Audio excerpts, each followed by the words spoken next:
چیزوں کا نا ہر بندے کو حامل ہونا لازمی لازمی لازمی ہے. 3 چیزوں کا. پہلی چیز، جب بندہ اس دنیا میں آ گیا نا تو اسلام یعنی مسلمان ہونا یہ بھی بندے کے اوپر بہت ہی لازمی ہے. بہت سارے ایسے لوگ ہیں نا جو کلمہ نہیں پڑھتے، مسلمان نہیں ہوتے. لیکن پہلی چیز کیا ہے؟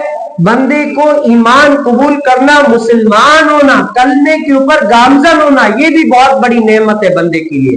ایک چیز یہ مسلمان ہونے کے بعد دوسری چیز جو اسلام اس مسلمان کے لیے لازمی ہے وہ ہے علم. علم لازمی ہے کہ وہ علم حاصل کرے کہ اس کو اللہ تعالیٰ نے کیا فرمایا ہے، قرآن میں کیا ہے، حدیث میں کیا ہے، اللہ تعالیٰ بندے سے کیا چاہتا ہے، کن چیزوں کا بندے کو حامل ہونا چاہیے، کیا چیزیں اس کو پتا ہونا چاہیے.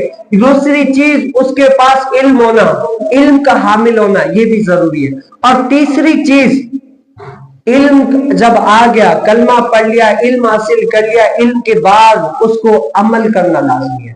یعنی جو چیز اس کے علم میں آ گئی نا، اب اس کو اپنی ظاہری زندگی کے اوپر نافذ کرنا یہ بھی اس کی ذمہ داری ہے. اور یہ جب 3 چیزیں بندے کے پاس آ جاتی ہے نا، کلمہ پڑھ لیا، علم حاصل کر لیا اور عمل آ گیا، تب کیا ہے، اللہ تعالیٰ اس بندے کو پھر قرآن کے اندر خوشخبری دیتا ہے. کیا دیتا ہے؟ الا ان اولیاء اللہ لا خوف علیہم ولا هم یحزنون. کیا ہے؟ اے بندے، تم نے کلمہ پڑھ لیا، میرے محبوب کو اور تمام انبیاء علیہ السلام کو اور تمام انبیاء کے ساتھ اس محمد صلی اللہ علیہ وسلم کو مان لیا، تم مسلمان ہو گئے. اب جب مسلمان ہو گئے، دوسری ذمہ داری تمہارے اوپر علم حاصل کرنا ہے. کیا چیز تمہارے لیے بہتر ہے، کیا چیز تمہارے لیے نہیں بہتر ہے، کس کام کو تمہیں کرنا ہے، کس کام کو نہیں کرنا، اس چیز کا علم آ گیا. اب علم حاصل کر لیا، علم بھی آ گیا. اب کیا ہے، جب یہ چیزیں تمہارے فہم میں علم میں آ گئی تو اب کیا ہے، اس کے اوپر نافذ، اپنے اوپر عمل کرو اور دوسروں کو بتاؤ تاکہ وہ بھی اس چیز کا عامل بن جائے. جب یہ چیزیں بندہ اپنے اوپر نافذ کر لیتا ہے تو تب کیا ہے، وہ اللہ کا محبوب بن جاتا ہے. اور پھر حضور اللہ تعالیٰ نے اس کے لیے یہ خوشخبری دی کہ وہ کیا ہے، وہ بندہ میرا دوست بن جاتا ہے. اب یہ چیز، یہ آیت کسی بندے کے لیے خاص نہیں ہے کہ بھئی اور جو اللہ کے صالح بندے آئے تھے ان کے لیے، اب جو آئیں گے ان کے لیے نہیں ہے. نہیں، یہ آیت قیامت تک جو بندہ ان 3 چیزوں کا عامل ہوتا جائے گا، اپنے اوپر ان چیزوں کو عمل کرتا جائے گا، اللہ تعالیٰ نے فرمایا یہ آیت اس بندے کے لیے، یہ آیت اس کے لیے. اب میرے اور آپ کے لیے، اب میں اور آپ دیکھ لیں، کیا میں نے اور آپ نے اللہ تعالیٰ کا حقیقی پیارا بننے کے لیے ہم نے کوشش کی ہے یا نہیں کی؟ ہم الحمدللہ مسلمان ہو گئے، ابے دادے کی جدی پشتی مسلمان ہے، اللہ کا شکر ہے، لاکھ لاکھ شکر ہے. اس کے بعد 2 چیزیں جو آتی ہیں نا، یہ ہم نے بہت کمی، مجھ میں آپ میں اس چیز کی بڑا خلا ہے جو ہمیں اور آپ کو پر کرنا ہے. وہ کیا ہے؟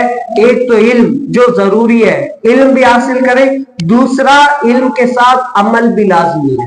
اب صحابہ کرام، آپ کو پتہ ہے نا، حدیثوں میں ابھی آپ نے سنا، صحابہ کرام رضی اللہ تعالیٰ اجمعین جب نماز کے لیے آتے تو نماز پڑھ کے چلے نہیں جاتے بلکہ بیٹھتے، یا رسول اللہ کچھ نہ کچھ ہمیں ارشاد فرما دیں، وصیت فرما دیں، نصیحت فرما دیں. کیا ہے؟ وہ حضور علیہ السلام کی صحبت میں بیٹھتے علم حاصل کرتے، سمجھتے، اور جو چیز نہ آتی اس کے بارے میں پوچھتے. آج سب سے زیادہ زاویہ یہ ہے جو ہمارے علم کم ہوتا جا رہا ہے نا، وہ اسی لیے کہ ہم کوئی بات علم کی کسی سے پوچھتے نہیں ہے. بھائی جو بات سمجھ میں نہیں آ رہی تو آپ پوچھیں نا، قرآن کا حکم ہے فَاسْأَلُوا أَهْلَ الذِّكْرِ إِن كُنتُمْ لَا تَعْلَمُونَ. اگر تمہیں کسی مسئلے کے بارے میں، چاہے وہ دینی ہو یا دنیاوی ہو، نہیں آتا تو اپنے سے بڑے علم والے کے پاس پوچھو.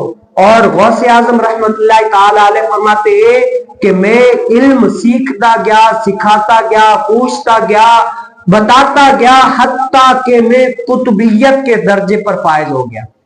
یہی ہوتا ہے. آج اگر کوئی بات نہیں آتی نا تو ہمارے یہاں جھجک ہوتی ہے، نہیں یہ کیسے باپ پوچھے. تو یہ پوچھنے، سیکھنے، سکھانے کا جب تک چلتا رہے گا تب تک علم بڑھتا ہی رہے گا.